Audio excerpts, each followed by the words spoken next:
All right. Well, I am with Dr. Patrick Bratton, and he is a fencing instructor. And right now we have Goober the traveling bear.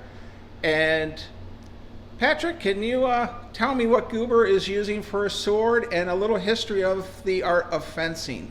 It looks like Goober has what would either be a side sword or a rapier, which would be from the 16th or the 17th century. I have two sort of other examples here.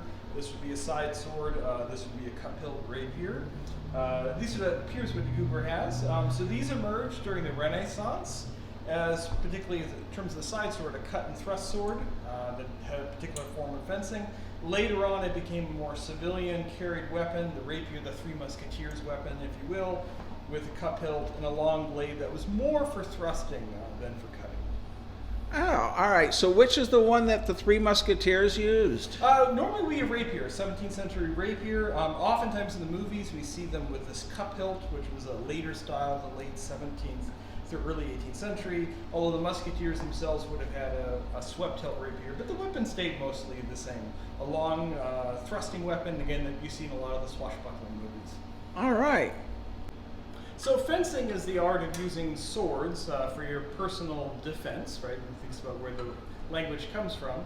So fencing as we know it today emerged in the Renaissance, and we have a lot of texts from that time period, from the 16th, 17th century onward.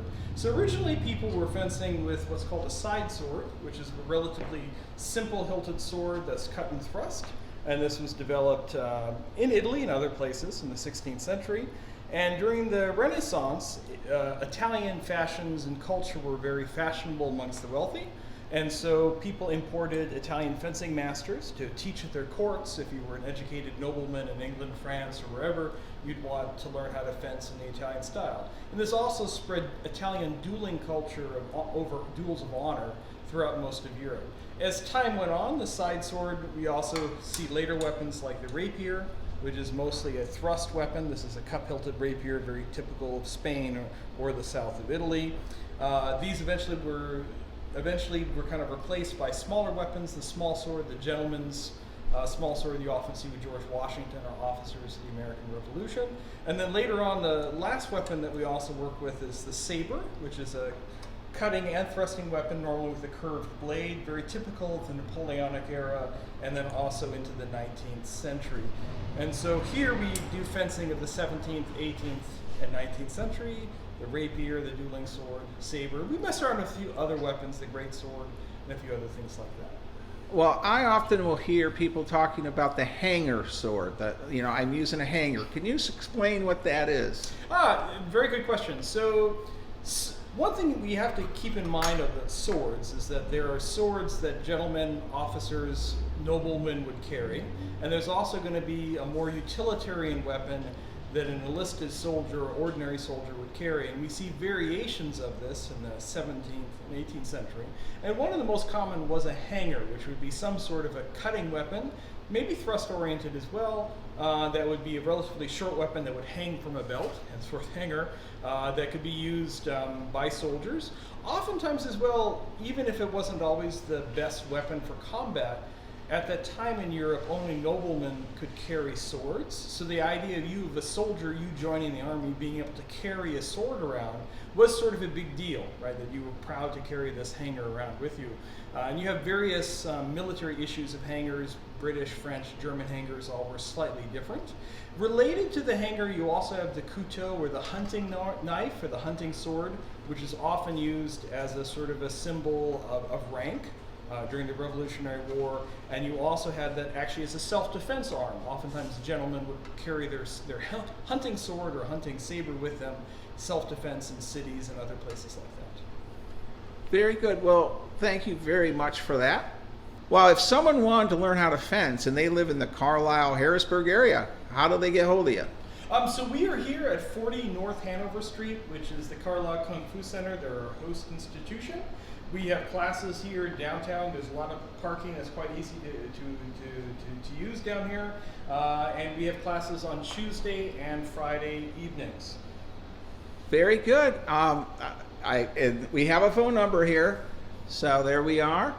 And I hope Goober learns how to defend himself in the gentleman fashion tonight. And Indeed he will.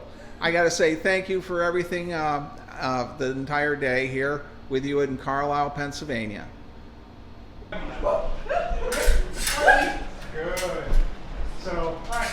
Go back to the yes. Yes. Your blade's going to back straight with it. Wait. Yeah. This is work with Aiden all day, all night Tuesday. So Yes. get used to left hand. Yes. Straight in and out. Yes. Are you wearing armor? Yes. This is fine. If all you have, it's fine. Okay. Oh, very nicely. Let's just do a couple of points. Yeah. Almost got it. It was a little bit, maybe a little close. Yeah. So, but having your arms straight out. That's better. Good. Okay. Oh my goodness. Okay. Now, step back. This is where it gets into the crawling. Oh yeah. Step. I just have this. So you see that Angela Gerard, all of these places. Okay. All right, you guys got 15 minutes. Fight. I would also really suggest. Sure. Okay.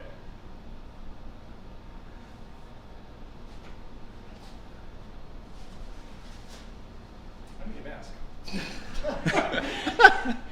I'm caught in the moment, Kevin. Sorry. All right, here we are. All right. And okay. Just warm me up. Just kind of okay. Watch the shoulder. Nice. Use the fingers. Yes, that was it. Yep. Yep. Inside. Angulation to the inside. Go with your feet. Yep. Yep. Angulation to outside. Yep. Yep. Yeah, you got it. Bottom. Yes, very nice. Almost. Good. Around the world.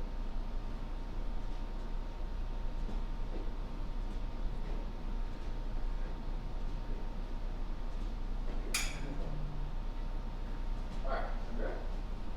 So, same thing. I'm just going to come in and do extend hip hand. Almost. Nice and shoulder. Yes. Good. Now, extend hip hand, step hip elbow. Hey, if you're hitting me there, I don't think you guys. Everybody had a chance to try this. Everybody had a chance. Mark has made an attack again. I carry, come on, so you come in really deep there. I carry 4. Just relax. I take him down to 2. And I make a low line, right? So this is a flaconada in second, or fianconada in segundo, right? So Mark's coming. And so I grab and control Mark's blade on the replay. So it has a transporting diagonal action. So I use the sword. So I need the sword to move first. But then it's covered.